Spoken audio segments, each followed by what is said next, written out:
একজন Argentine referee প্রমাণ করে দিলেন, ন্যায় এবং ইনসাফের চোখে সঠিক সিদ্ধান্ত নিলে দেশ পরিচয় কখনো বিতর্কের কারণ হতে পারে না। ফ্রান্স এবং মরক্কোর বিপক্ষে যেই ম্যাচ, গোটা বিশ্বের চোখ ছিল এই ম্যাচের দিকে।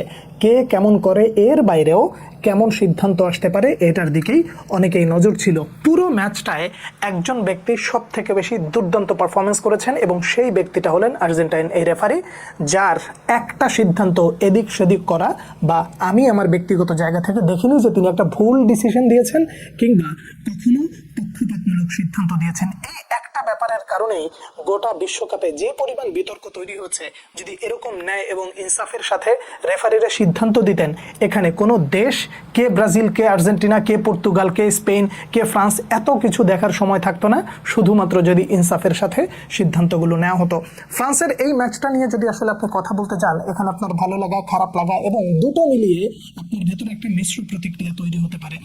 শুরু থেকে কিলিয়ান এমবাপের ফ্রান্স যেইভাবে একটার পর একটা কাউন্টার অ্যাটাক করেছে, তাতে দেখে মনে হচ্ছিল যে ফ্রান্সের জন্য কিছুটা কষ্টসাধ্য হলেও এই ম্যাচটা বোধহয় বের করাটা খুব একটা কষ্টসাধ্য হবে না ফ্রান্সের জন্য। কিন্তু সময় যত গড়িয়েছে ততটাই ধৈর্যের পরিচয় দিয়েছে মরক্কোর জায়গায় যদি আপনি চিন্তা করেন যে তারা শুধুমাত্র অপেক্ষায় ছিল কখন আমাদের সময় আসবে, তখনই আমরা অ্যাটাকে যাব, যখন আমরা বল নিয়ে নিব তখন আমরা নিজেরা নিয়ন্ত্রণ করার চেষ্টা করব, কিন্তু প্রতিপক্ষকে সুযোগটা দিব না। কিন্তু এমন একটা সময় আসলো যখন সেই সুযোগটা এসেই গেল, কিলিয়ান এমবাপেকে মোটামুটি ফেলে দেওয়া হলো ডি বক্সের মধ্যে।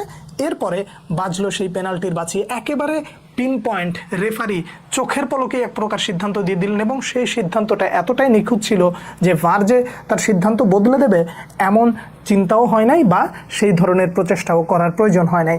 কিন্তু পেনাল্টিটা যখন কিলিয়ান এমবাপে নিতে আসলেন, মরক্কোর খেলোয়াড়রা কিছুটা মাইন্ড গেম খেললো এবং সেই মাইন্ড গেমে তারা জিতেও গেল।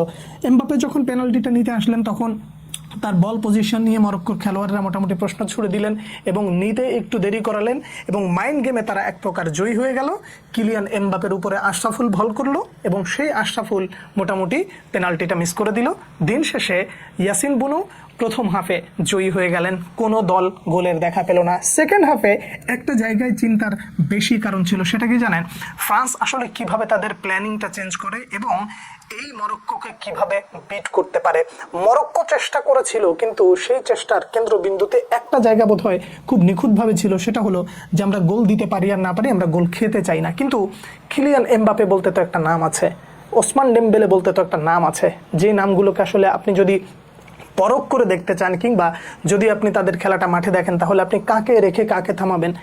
এই দুইজনের মাঝখান দিয়ে দুজনেই গোল করেছেন বলে রাখি, কিলিয়ান এমবাপেও গোল করেছেন, কি মানে একই সাথে আপনার গোল করেছেন ওসমান ডেম্বেলে। কিন্তু এই দুটো নামের সাথে একটা নাম সব থেকে বেশি ইমপ্রেসিভ, সেই নামটাকে জানেন? অলিজে। এই লোকটার যখন খেলে, তিনি ডিবক্সের বাইরে দিয়ে যখন প্রেস করে, ঠিক সেই সময় প্রতিপক্ষের জন্য ডিসাইড করা কষ্টকর হয়ে যায় কাকে রেখে কাকে সামলাবো। যখন ও অ্যাটাকিং মিডফিল্ড থেকে সামনের দিকে একটু প্রেস করতে যায়, ঠিক ওই সময় তিনটা জোন একেবারে টোটালি ফাঁকা হয়ে যায়। কিভাবে ফাঁকা হয়? এক পাশে দেখেন ওসমান ডেম্বেলে, মাঝখানে ফ্রি রোলে খেলতেছে হচ্ছে কিলিয়ান এমবাপে, আবার অন্যদিকে আছে ডিজায়ার ডুয়ে। তো এই তিনজন খেলোয়াড় যখন একসাথে প্রেসের চারপাশ দিয়ে ঢোকার চেষ্টা করে, তখন প্রতিপক্ষের জন্য আসলেই কঠিন হয়ে যায় যে আসলে কাকে রেখে কাকে সামলাবো। ঠিক এই জায়গাটাই মোটামুটি ফ্রান্স সব থেকে বেশি এগিয়ে আছে পুরো থ্রু আউট দ্য টুর্নামেন্ট। আবার যখন মরক্কোর ভেতরে ঢোকে, মরক্কোর ডিবক্সের আশপাশ দিয়ে যখন তারা ঢুকে যায়, ঠিক তখনই বোঝা যায় যে এই দলটার বা ফ্রান্সের শক্তিমত্তা বা অ্যাটাকিং লাইন, ফরওয়ার্ড লাইনটা আসলে কতটাই পরিপক্ক এবং তারা কিভাবে সব কিছু সব পরিস্থিতি সামাল দিতে পারে। কিলিয়ান এমবাপে গোল পেলেন এবং রেকর্ডও গড়লেন। রেকর্ড কি গড়লেন? ফ্রান্সের ইতিহাসের সেরা খেলোয়াড় হয়ে গেলেন এক প্রকার। তার কারণ যে ওয়ার্ল্ড কাপের হিস্ট্রিতে তার মতন এরকম অর্জন বোধহয় আর অন্য কোনো খেলোয়াড়ের নাই, আমি যদি ভুল না করি। এরপরে যখন কিলিয়ান এমবাপে গোল করলেন, নিজের কাঁধের উপর থেকে দায়িত্বটা সরালেন এবং পরে আবার একটা গোল করালেন। ম্যাচ তো মোটামুটি শেষ হলো, কিন্তু ঠিক তখনই আসলো সেই মাহেন্দ্রক্ষণ, এখন বন্ধু, এতক্ষণ তুমি ছিলে আমার প্রতিপক্ষ, কিন্তু এখন তোমার জন্য লাগছে খারাপ।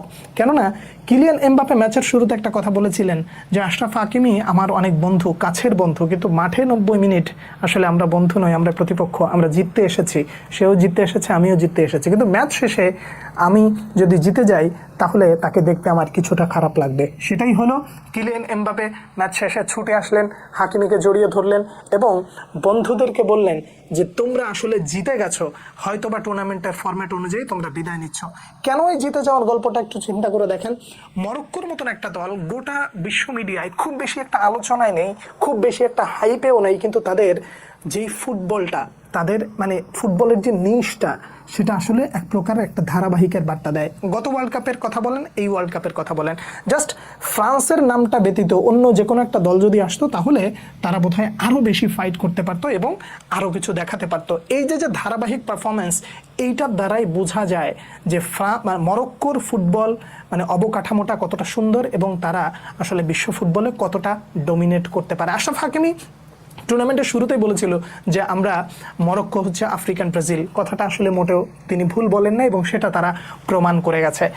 কিলিয়ান এমবাপ্পের ফ্রান্স চলে গেল সেমিফাইনালে। সেই সেমিফাইনাল প্রতিপক্ষ কে হবে, বেলজিয়াম নাকি স্পেন, সেই প্রেডিকশনটা আপনার কাছে জানতে চাইবো।